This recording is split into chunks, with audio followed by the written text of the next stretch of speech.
يا أيها الذين آمنوا كتب عليكم الصيام كما كتب على الذين من قبلكم لعلكم تتقون وقال الله تعالى شهر رمضان الذي أنزل فيه القرآن هدى للناس وبينات من الهدى والفرقان فمن شهد منكم الشهر فليصمه ومن كان مريضا أو على سفر فعدة من أيام أخر يريد الله بكم اليسر ولا يريد بكم العسر ولتكملوا العدة ولتكبروا الله على ما هداكم ولعلكم تشكرون وإذا سألك عبادي عني فإني قريب أجيب الدعوة الداعي إذا دعان فليستجيبوا لي وليؤمنوا بي لعلهم يرشدون أحل لكم ليلة الصيام الرفث إلى نسائكم هن لباس لكم وأنتم لباس لهن علم الله أنكم كنتم تختانون أنفسكم فتاب عليكم وعفى عنكم فالآن باشروهن وابتغوا ما كتب الله لكم وكلوا واشربوا حتى يتبين لكم الخيط الأبيض من الخيط الأسود من الفجر ثم أتموا الصيام إلى الليل ولا تباشروهن وأنتم عاكفون في المساجد تلك حدود الله فلا تقربوها كذلك يبين الله آياته للناس لعلهم يتقون صدق اللہ العظیم۔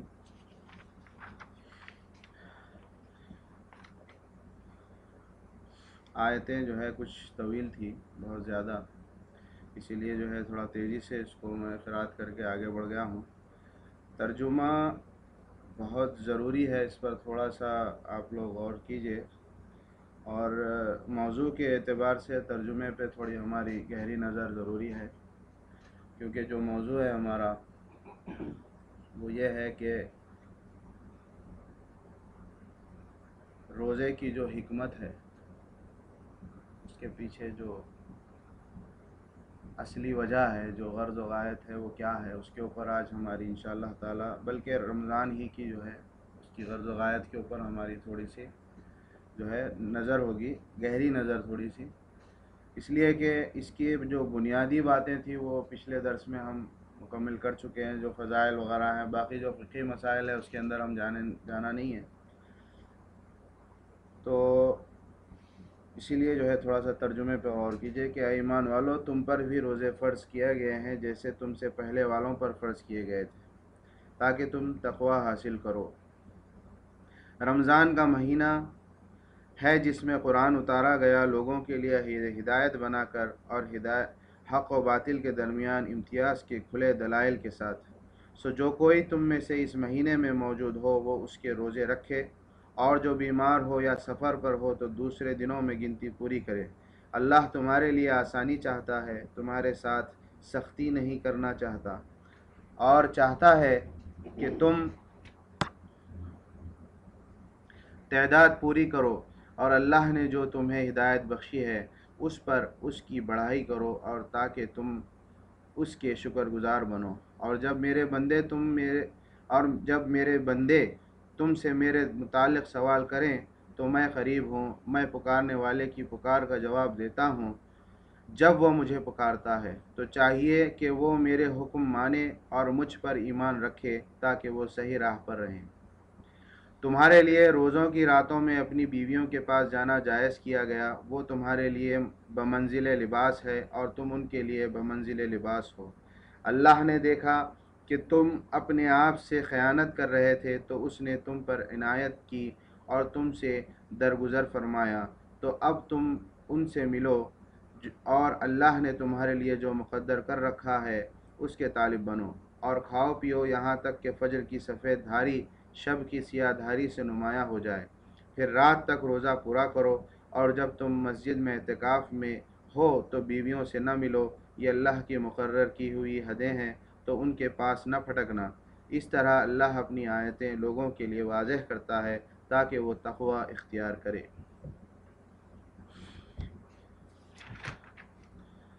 الحمد للہ رب العالمین، والصلاة والسلام علی سید الانبیاء والمرسلین، رب اشرح لی صدری ویسر لی امری واحلل عقدۃ من لسانی یفقہوا قولی۔ معزز حضرات، جیسا کہ پچھلے درس میں بتایا گیا ہے اس ماہ رمضان کی فضیلت کے متعلق سے کہ کیوں یہ مہینہ اتنا بابرکت ہے اور اس میں واقعتاً اللہ تعالیٰ کیا اپنے بندوں سے چاہتا ہے۔ تو رمضان کی جہاں تک سوال ہے اس میں ایک بنیادی بات یہ سمجھ لینا چاہیے کہ کیا رمضان میں ہمارا حصہ کیا ہے۔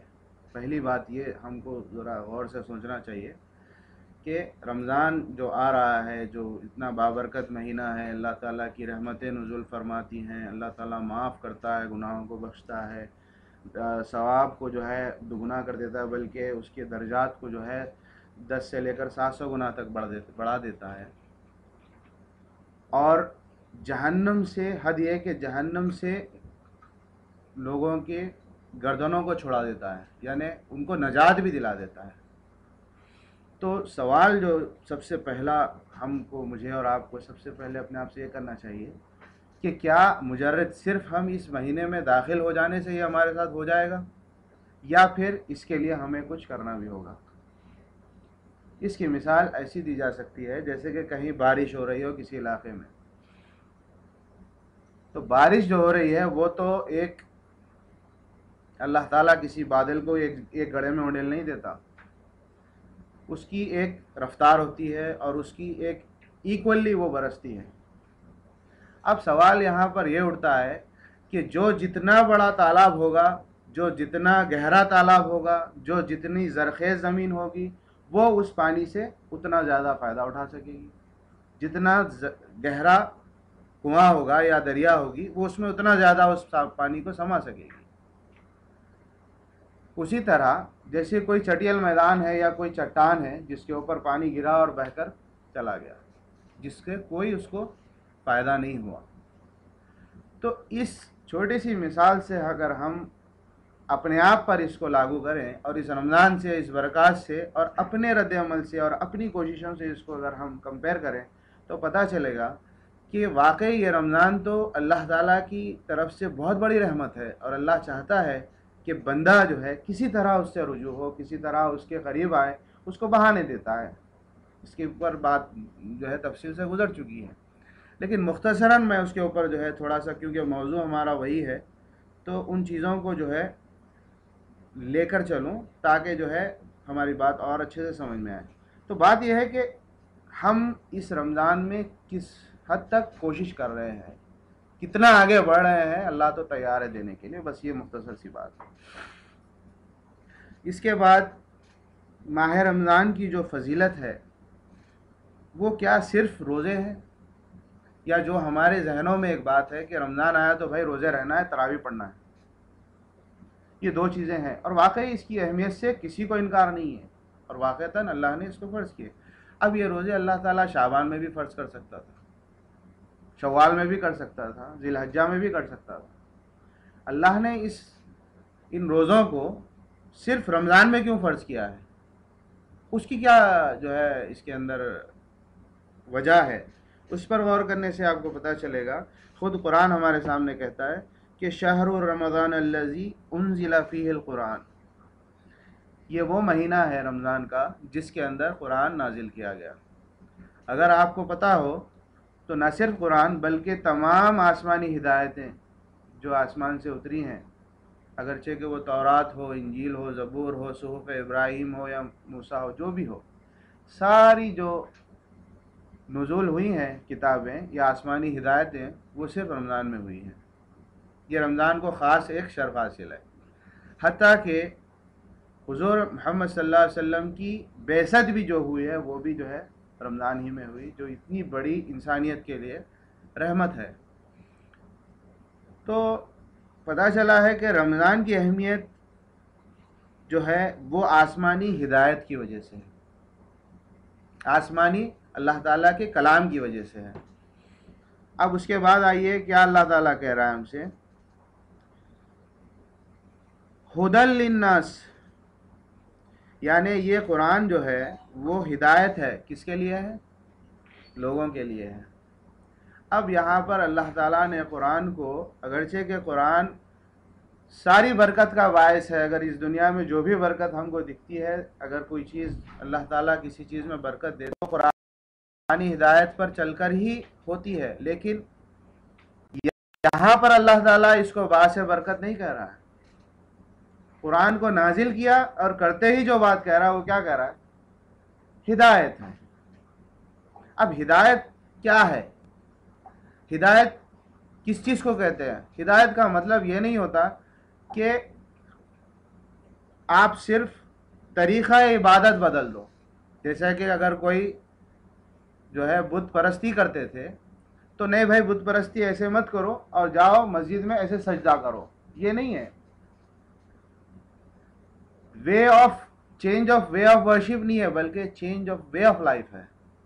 یہی وجہ تھی کہ اس سے پہلے بھی آپ کے سامنے عرض کیا ہوں کہ جو ہے شب معراج 12 سال نبوت کے گزرنے کے بعد ہوئی، نماز روزہ تو اس کے بعد ہی فرض ہوا، لیکن اس سے پہلے مخالفت کس چیز کی لوگ کرتے تھے؟ اسی چیز کی کرتے تھے، توحید کی کرتے تھے، ایک سسٹم آف لائف کی کرتے تھے جو آپ صلی اللہ علیہ وسلم پیش کیے تھے توحید کے ذریعے سے۔ تو اللہ تعالیٰ کہہ رہا ہے کہ یہ ہدایت ہے، سراپا ہدایت ہے، اور اسی لیے اس رمضان کو جو ہے اہمیت دے رہا ہے۔ اس کے بعد فوری طور پر کیا کہتا ہے؟ للناس۔ اب یہاں پر دو فرائض ہمارے اوپر عائد ہو جاتے ہیں۔ سب سے پہلی چیز جو عائد ہوتی ہے وہ یہ ہے کہ اس قرآن کو as a system of life ہم ایکسیپٹ کریں، اس کو ہدایت سمجھیں، نہ صرف عبادات کی حد تک بلکہ ہمارے تمام معاملات کی حد میں اس کو جو ہے آگے رکھیں۔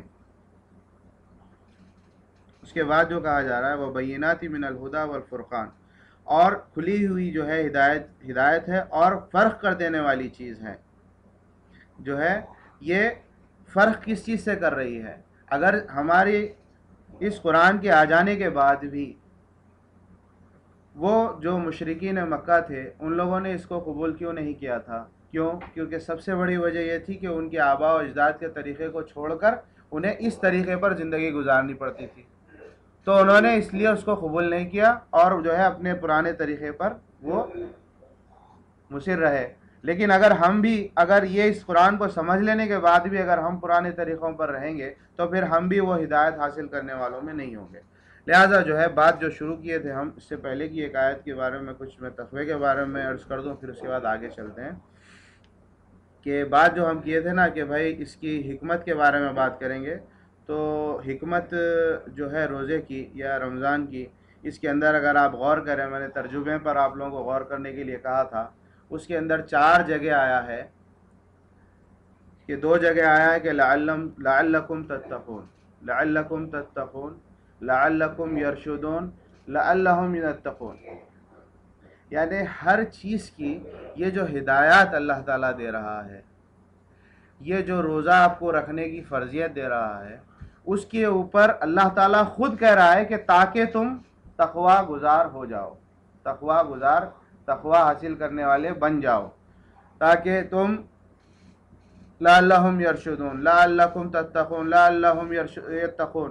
تو یہ جو غرض ہے اس کو ہم تھوڑا سا ایک ایک کر کے لیں گے اب، تاکہ جو ہے ہماری بات سمجھ میں۔ سب سے پہلے جو ہے ہم تقوی کو رکھتے ہیں۔ اب دیکھیے آپ پہلے روزے کے اوپر اگر آپ عام جو ہمارا نظریہ ہے وہ کیا ہے کہ روزہ ہم کیوں رکھتے ہیں؟ لوگ اگر آپ کسی ایک عالم دین نہیں بلکہ ایک تھوڑا بہت علم رکھنے والے آدمی سے اگر آپ پوچھو تو بولیں گے کہ بھائی یہ ضبط نفس کے لیے جو ہے ایک بڑی مؤثر چیز ہے، یعنی آپ کی نفس کو قابو میں لانے کے لیے ایک مؤثر چیز ہے جس سے کسی کا انکار نہیں ہے۔ لیکن تھوڑا سا ہم اس کے ڈیٹیل میں جا کے غور کرتے ہیں کہ اگر یہ ضبط نفس ہی کے لیے ہے صرف، تو یہ کوئی غیر مسلم بھی اگر کرے گا تو اس کو بھی آ جائے گا ضبط نفس۔ جیسے کہ قانون ہے نا بھائی، اللہ تعالیٰ کا قانون ہر ایک کے لیے ایک ہی ہے، کسی کے لیے الگ نہیں ہے۔ اگر غیر مسلم بھی ڈنڈ بیٹھک مارے گا تو اس کی باڈی بنے گی، مسلمان بھی مارے گا تو اس کی بھی باڈی بنے گی۔ لیکن جو فرق ہے وہ یہاں پر ہم کو جاننا ہے کہ کس طرح کا ضبط نفس اللہ تعالیٰ چاہ رہا ہے اور کیوں چاہ رہا ہے۔ سوال یہ ہے کہ آپ کی نفس پر کنٹرول آپ کو لانا، اللہ تعالیٰ بول رہا ہے کہ یہ روزے کی غرض ہے، اس کی وجہ ہے۔ تو اب آپ غور کیجئے کہ غیر مسلم بھی کھانا پینا چھوڑ دیا، اپنے آپ کو کنٹرول کرنا چھوڑ دیا، اپنے آپ پہ کنٹرول کرنا شروع کر دیا، نفس پہ قابو کر لیا، اور جو ہے اب گناہوں سے اپنے آپ کو بچانے کی کوشش کر رہا، ایک مسلم کر رہا. دونوں کر لینے کے بعد اب یہاں سے جو ہے نا اسلام شروع ہوتا. اللہ تعالیٰ کیا بول رہا ہے کہ تم روزے سے تقوی حاصل کرو. تقوی کے معنی یہ ہے کہ اس کی مثال ایسی ہے کہ جیسے اگر کوئی غیر مسلم قوم ہوگی، وہ آزادی چاہے گی. مثال کے طور پر ہندوستان ہے، اس کی آزادی وہ چاہتی ہے. کیوں چاہتی؟ کیونکہ وہ اپنا قانون لاگو کر کے انگریزی حکومت کو ہٹا کر گاندھی جی کیا کرے یا نہرو جی کیا کرے، اپنا قانون لگا دیے وہاں پر. لیکن ایک مسلمان اگر چاہے گا کہ وہ غیر مسلم حکومت کو ہٹائے تو قانون کس کا لائے؟ اللہ کا قانون لائے. مسلمان اور غیر مسلمان میں فرق یہ ہوگا. تو یہاں پر جو تقوی حاصل کرنے سے مراد اللہ کی یہ ہے کہ تم یہ ضبط تو حاصل کرو، تم یہ تمہاری جو استعداد ہے اس کو تم بڑھاؤ، تمہارے کنٹرول کو تم زیادہ کرو. کس لیے کرو؟ کہ تم اپنی نفس کو میرے اللہ کی غلامی میں پیش کر دو، تاکہ اللہ کی جو عبادت ہے، اللہ کی جو اطاعت ہے، اس کے اندر جو تمہاری نفس بے قابو ہو گئی ہے اس کو تم ادھر لا کر پیش کرو. نہ صرف اپنی نفس کو تم قابو میں رکھ کر پھر اس کو کھلا چھوڑ دو کہ کہیں اور چلی جائے یا کچھ اور کر لے. سمجھ رہے ہیں بات؟ یا تھوڑا سا کنفیوژن ہو گیا ہے؟ بات جو ہے بالکل سمپل کر کے میں آپ کو بتاتا ہوں کہ اسلام اور ایمان کا دخل جو ہے اس کے اندر یہی ہے کہ ایک مسلمان اپنی آزادی، جیسے کہ ایک حدیث سے اگر آپ کو میں بتاؤں تو شاید اور اچھے سے سمجھ میں آ جائے. آپ صلی اللہ علیہ وسلم نے فرمایا کہ مسلمان جو ہے اس گھوڑے کی طرح ہے جو کھوٹے سے بندھا ہے. گھوڑا تو ہے، اس کے اندر استعداد ہے بہت بھاگنے کی، لیکن وہ بندھا ہے کھوٹے سے. اسی طریقے سے مسلمان بھی اگر کسی قسم کی قدرت رکھتا ہے یا اپنے اندر طاقت رکھتا ہے تو وہ صرف اس لیے کہ وہ اللہ کے نظام کو کے تحت اپنی زندگی گزارے اور اللہ کے نظام کو نافذ کرے. اس کا منشا ہوتا ہے. دوسری بات تقوی کے متعلق یہ ہے کہ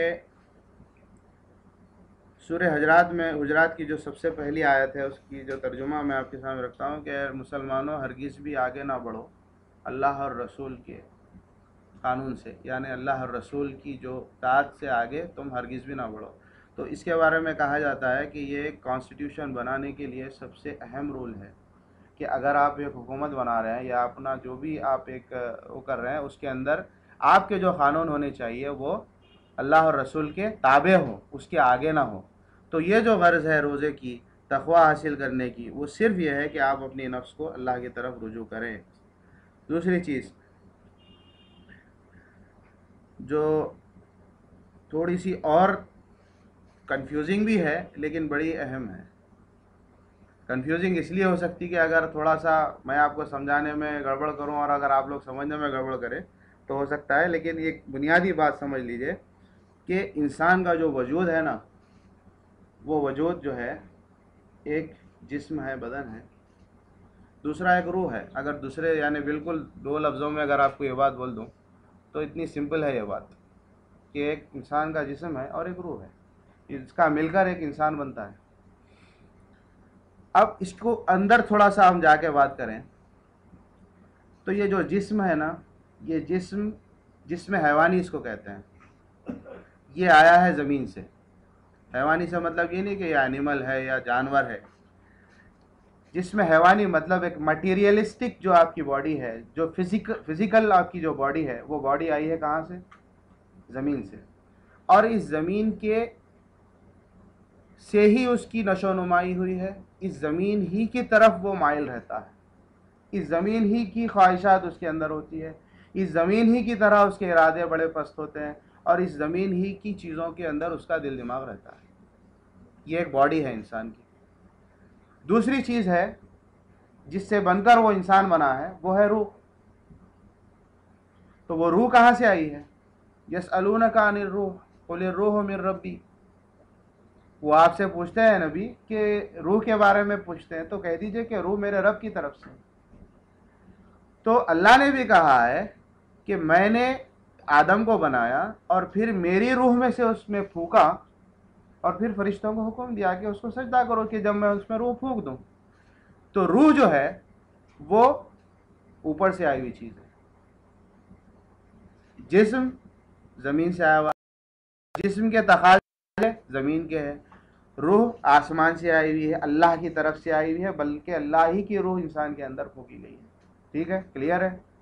اب اس کے بعد دو چیزیں ہیں، دو نفس کا ذکر اللہ تعالیٰ نے قرآن میں کیا ہے، نفس لوامہ اور نفس امارہ. نفس امارہ وہ چیز ہے جو آپ کو گناہوں کی طرف مائل کرتی ہے. ہر انسان کے اندر یہ پوٹینشیل ہوتا ہے کہ وہ برائی کی طرف مائل ہو، اور یہ ہر انسان اس کو ایکسیپٹ کرتا ہے، چاہے وہ ریلیجیس ہو یا میٹیریلسٹک کانسیپٹ رکھنے والا ہو. وہ بولتا ہے کہ ہر انسان کے اندر یہ ایک چیز ہوتی جو برائی کی طرف کھینچتی ہے.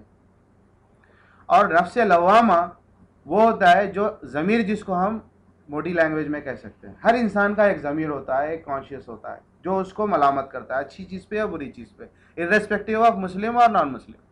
یہ ایک نظام ہے زندگی کا، انسان کا ایک نظام ہے، سسٹم ہے. اب ہم جو غذا کھاتے ہیں یا دنیا کی جو بھی دوڑ ہے، چکر ہے، وہ ساری جو ہے باڈی کے لیے، جسم کے لیے، بدن کے لیے. کیونکہ انسان جو ہے برس کے 11 مہینے صرف اسی کے اوپر رہتا ہے.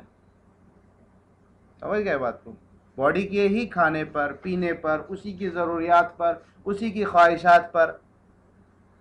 تو اب روح ایک ایسی چیز ہے جو اس گھوڑے کے اوپر گھوڑ سوار کا کام کرتی ہے، اللہ کی طرف سے آ گئی ہے، اور گھوڑے کے اوپر گھوڑ سوار کا کام کرتی. اب وہ اگر گھوڑا منہ ہو گیا تو روح کو لے جا کر جو ہے جہاں دل بولا وہ گھمائے گا. لیکن اگر روح جو زوردار رہی تو پھر گھوڑ سوار جو ہے اس جسم کو وہیں لے جائے گا جہاں پر وہ چاہتا ہے، جہاں پر اللہ چاہتا ہے یا اس اللہ کے احکامات ہے. کلیئر ہے؟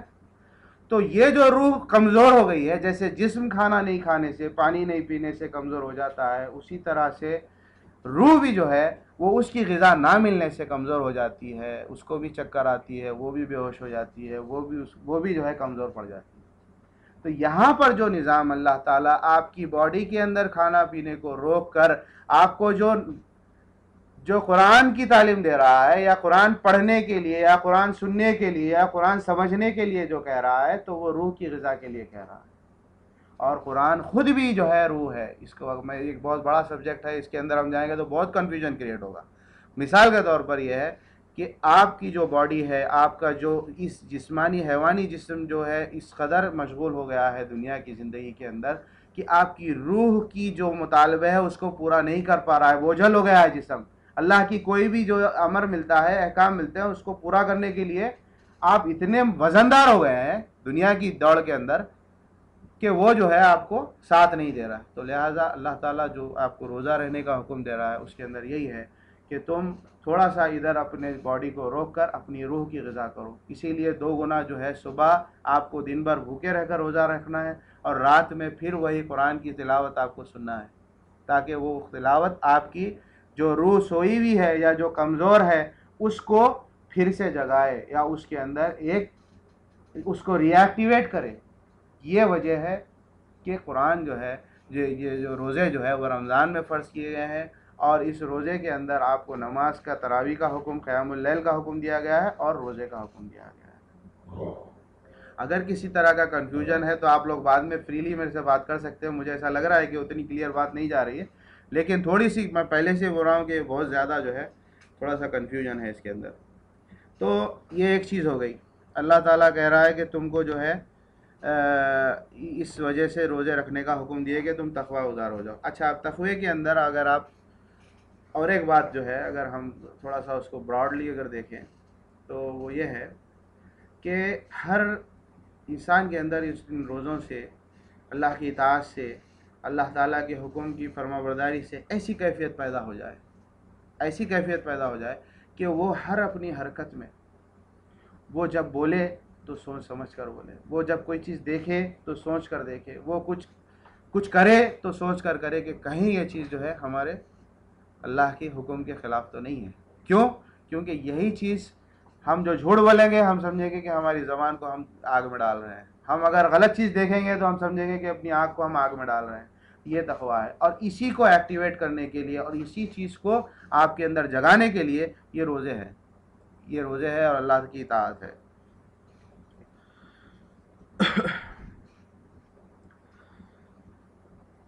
اس کے بعد جو ہے، جو اللہ تعالیٰ چاہتا ہے کہ یہ آپ کے لیے آسانی کر دے، یہ کوئی جو ہے دشواری کے لیے آپ کے اوپر یہ نہیں کیے گئے ہیں، اس کے اندر ہم زیادہ نہیں جاتے، لیکن میں جو چیز لانا چاہ رہا ہوں اسی کے اوپر میں رہتا ہوں۔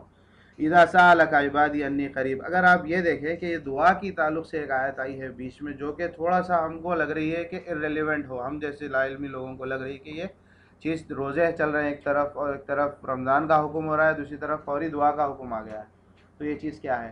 تو یہ وہی چیز ہے، ریلیونٹ نہیں ہے، قرآن کے اندر ہر چیز مربوط ہے، اس کو ہم کو سمجھنا چاہیے صرف۔ جیسے کہ اب جو تقوی کی بات آئی ہے، اللہ سے تعلق جوڑنے کی بات آئی ہے، واپس اللہ کی طرف پلٹنے کی بات آئی ہے، تو وہ دعا کا حکم اللہ تعالیٰ یہاں پر دے رہا ہے، کیونکہ رمضان کے اندر جتنا ہو سکے ہم کو دعا کرنی چاہیے۔ ایک بات یاد رکھیے دعا کے تعلق سے، دعا پڑھنے میں اور دعا کرنے میں بہت فرق ہے۔ جیسے کہ عام طور پہ لوگ جو ہے کیا کرتے کہ بڑی بڑی اچھی ثقیل الفاظ کی دعائیں یاد کر لیتے اور اس کو پڑھ لیتے اور بولتے کہ بھائی یہ فلاں ہو جائے گا یا ایسا ہو جائے گا، لیکن یہاں پر کیا کہا جا رہا ہے کہ اے نبی صلی اللہ علیہ وسلم، اگر میرا بندہ میرے بارے میں پوچھے تو کہہ دینا کہ میں قریب ہوں۔ یہاں پر تھوڑا ایک بات غور کیجئے، تھوڑا رک کے، کہ کتنا اپناپن لگ رہا ہے صرف ترجمے میں، کتنا اپناپن لگ رہا ہے کہ اگر اے نبی میرا بندہ میرے بارے میں پوچھے تو کہو کہ میں قریب ہوں۔ اب جب آپ کو واقعتاً کوئی مشکل درپیش ہے یا واقعتاً آپ کو ہدایت چاہتے ہیں، اس وقت آپ دوڑیں گے نہیں کہ کون سی دعا میں پڑھوں، اس وقت صرف آپ کے دل سے جو بات نکلے گی وہ زیادہ اہم رہے گی۔ تو یہ فائدہ ہے دعا کرنے میں۔ تو اس رمضان میں یہ بھی آپ کو جو ہے تربیت کا ایک حصہ ہے، یہ بھی ایک جو ہے طریقہ ہے اللہ سے رابطہ رکھنے کا، کہ وہ اللہ جو اتنے اپنے پن سے آپ کو پوچھ رہا ہے، آپ کو بول رہا ہے کہ میں تمہارے قریب ہوں، آخر کچھ بات ہے تو بتاؤ، تو ہمارا بھی فرض یہ بنتا ہے کہ ہم بھی اس اللہ سے اسی طرح سے رجوع ہوں، اسی اپنے پن سے، اسی اخلاص سے، کہ اللہ ہمارے قریب ہے، ہماری شرک جان سے بھی قریب ہے، اور ہم کو جو بھی مشکل ہوگی ہم اس کی طرف رجوع ہوں گے۔ تو یقین مانیے اپنے جو ڈیلی الفاظ جو آتے ہیں نا آپ کے، وہ اس میں دعا کریے، وہ زیادہ اہم ہے۔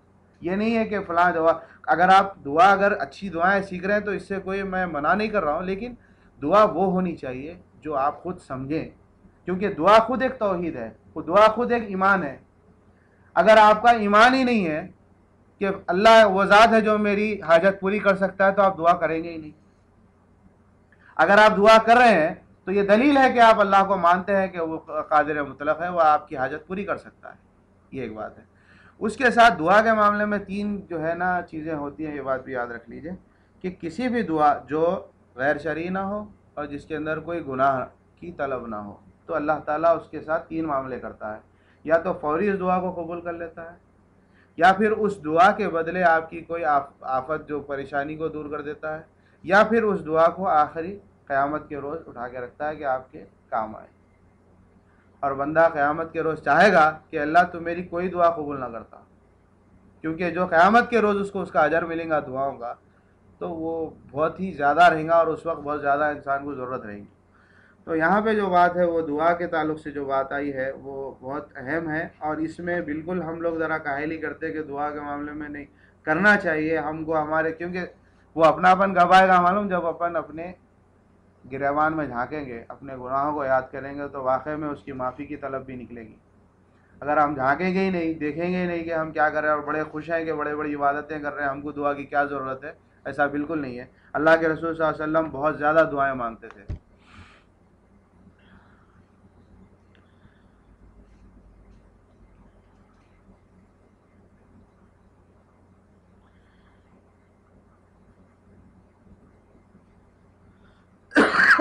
اس کے بعد جو ہے آخری میں کہا جا رہا ہے کہ رمضان کی جو راتیں ہیں اس کے بارے میں کافی تفصیل ہے، کہ اس زمانے میں جو لوگ یہ سمجھتے تھے کہ روزوں کے طریقے الگ تھے، تو یہ سمجھتے تھے کہ رمضان میں جو ہے وہ مباشرت جو ہے وہ غلط ہے، لیکن اللہ تعالیٰ ان کے دلوں میں جو بات تھی اس کو رفع کر رہا ہے، کہ جو تمہارے اندر ایک ایک ایک وہ تھی کہ جیسے غلطی کا ایک احساس تھا کہ تم جو کر رہے تھے وہ غلط تھے، ایسی بات نہیں ہے، اللہ نے اس کو معاف کیا ہے۔ اور اعتکاف کے بارے میں، لیکن یہ ساری چیزوں کے بعد جو آخری بات کہی جا رہی ہے، تلک حدود اللہ فلا تقربوها،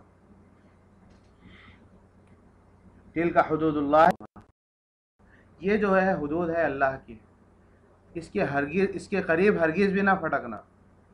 عام طور پر یہ کہا جاتا ہے کہ یہ حدود ہے، اب یہاں تک آپ آ سکتے ہیں، اس کے آگے نہیں جانا، لیکن یہاں پر جو بات کہی جا رہی ہے وہ قابل غور یہ ہے کہ یہ اللہ کے طے کردہ حدود ہے، اس کے قریب بھی نہیں جانا۔ کیوں؟ کیونکہ قریب جانے سے بھی خدشہ ہے کہ تم کراس کر لو گے، لہذا اس سے بہت دوری اختیار کرو، جتنا ہو سکتا ہے یہ جو تعلیمات جو تم کو دیے جا رہے ہیں اس کے اوپر عمل کرو، اور اس کے حدود سے تجاوز کی جو ہے کوئی بھی صورت سے دور رہو۔ اب اس کے اندر جو باتیں ہمارے سامنے آئی ہیں اس کے اوپر تھوڑا سا ایک بار سے پھر غور کریں گے، اس کو تھوڑا سا ایک کنکلوژن ہم لاتے، تاکہ مجھے لگ رہا ہے کہ تھوڑا بہت کنفیوژن ہوا ہے۔ تو مختصراً اگر میں اپنی گفتگو کو رکھوں تو وہ یہ ہے کہ رمضان از خود برکت لے کر نہیں، بلکہ ہماری کوششوں سے، ہماری آگے بڑھنے سے اللہ تعالیٰ بھی آگے آتا ہے۔ آپ بیٹھے رہو گے، اللہ کو کوئی ضرورت نہیں ہے آپ کو معاف کرنے کی، یہ سب پہلی چیز ہے۔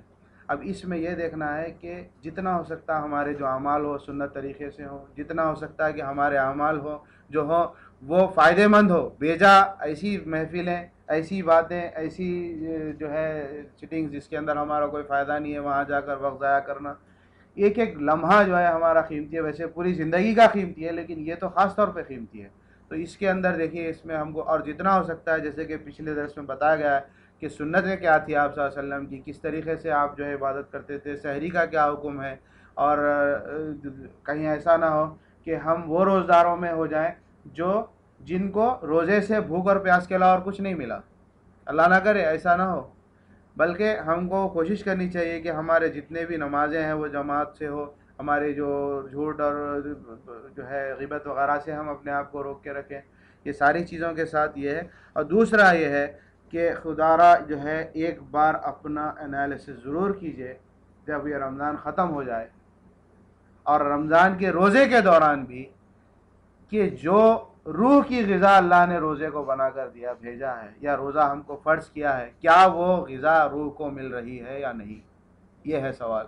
روح کو غذا مل رہی ہے یا نہیں، اس کا انالیسس ایسے ہوتا ہے جیسے یہ دیکھیں کہ میری زندگی میں تبدیلی کیا آ رہی۔ یہ 30 روزے رہ کر میں جنت میں نہیں چلا جا سکتا، یہ 30 روزے رہ کر میں فرض کی ادائیگی ضرور کر سکتا ہوں، لیکن میری زندگی میں اگر کوئی حرام چیز چل رہی ہے اور میں ایسے 30 نے ایسے 300 روزے رہوں گا تب بھی کوئی فائدہ نہیں ہے۔ تو میری جو تبدیلی ہوگی وہ روح کی غذا ہوگی، میرا جو اللہ کی طرف پلٹنا ہوگا وہ روح کی غذا ہوگا، میرا اللہ سے جو اپنے پن سے مانگنا ہوگا وہ روح کی غذا ہوگا، اور میرا اور اپنے آپ کو گناہوں سے روکنا، اس تقوی کی جو آپ کے سامنے ڈیفینیشن رکھی گئی ہے، اگر یہ چیز غلط ہے تو اس کو پکڑنے سے پہلے میں سوچوں کہ یہ آگ ہے، میں اس کو نہیں پکڑوں، یہ آگ ہے، اس کو میں نہیں بولوں۔ اگر یہ چیز ہمارے اندر آ رہی ہے تو سمجھیے کہ یہ روح کی ہم نے غذا کی ہے، اور اگر یہ نہیں کی ہے تو ہمارا فرض تو ادا ہو گیا لیکن ہماری تربیت نہیں ہوئی۔ اور یہ دیکھیے آپ، بہت کم لوگ ہیں اللہ ماشاء اللہ جو اس رمضان سے اس روزے کی اس اہمیت کو حاصل کرتے ہیں، بہت کم ہوں گے جس کو اللہ نے ہدایت دی۔ وآخر دعوانا ان الحمد للہ رب العالمین۔